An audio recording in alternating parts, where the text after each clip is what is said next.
Corona మళ్ళీ భయపెడుతోంది. దేశంలో active కేసులు పెరుగుతుండడం ఆందోళన కలిగిస్తోంది. ప్రస్తుతం యాక్టివ్ కేసుల సంఖ్య 257కు చేరింది. గత 24 గంటల్లో 164 కేసులు నమోదైనట్లు లెక్కలు చెప్తున్నాయి.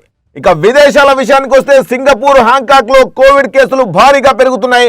కేరళ, మహారాష్ట్ర, తమిళనాడులో కోవిడ్ కొత్త కేసులు నమోదవుతున్నాయి. దీంతో అప్రమత్తమైన కేంద్ర ప్రభుత్వం కోవిడ్ కేసులపై దృష్టి సారించింది. కోవిడ్ కంట్రోల్లోనే ఉంది, ఆందోళన చెందాల్సిన అవసరం లేదంటూ కేంద్ర ఆరోగ్య శాఖ ప్రకటించింది. హాంకాంగ్, సింగపూర్లలో కోవిడ్-19 కేసుల పెరుగుదలతో మన దేశంలో 257 కేసులు నమోదయ్యాయని ఆరోగ్య మంత్రిత్వ శాఖ తెలిపింది. ఇక హాంకాంగ్, సింగపూర్లో కోవిడ్ కేసులు పెరుగుతున్న నేపథ్యంలో అప్రమత్తమైన కేంద్ర ఆరోగ్య శాఖ ప్రస్తుతం భారత్లో 257 యాక్టివ్ కేసులు ఉన్నాయని, ఆందోళన అవసరం లేదని చెప్పింది.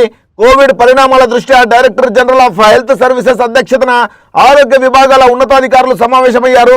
National centre for disease control, emergency medical relief విభాగం, disaster management cell, Indian council of medical research, కేంద్ర ప్రభుత్వ ఆసుపత్రుల నిపుణులు కోవిడ్ పరిస్థితులను సమీక్షించారు.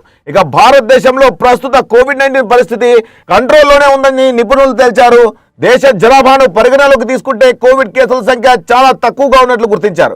ఇక ప్రస్తుతం ఉన్న కేసులన్నీ దాదాపుగా తేలికపాటివి, ఆసుపత్రిలో చేరాల్సిన అవసరం లేదని, integrated disease surveillance programme ICMR ద్వారా దేశంలో కోవిడ్-19 సహా శ్వాసకోశ వైరల్ వ్యాధుల పర్యవేక్షణకు బలమైన వ్యవస్థ కూడా ఉందని నిపుణులు తేల్చారు. ఇక కేంద్ర ఆరోగ్య మంత్రిత్వ శాఖ పరిస్థితిని నిశితంగా పర్యవేక్షించడంలో అప్రమత్తంగా ఉందని, ప్రజారోగ్యాన్ని కాపాడడానికి తగిన చర్యలు తీసుకుంటున్నట్లు వెల్లడించిన ఆరోగ్య మంత్రిత్వ శాఖ కేరళ, మహారాష్ట్ర, తమిళనాడులో కోవిడ్ కొత్త కేసులు పెరుగుతున్నాయని చెప్పింది.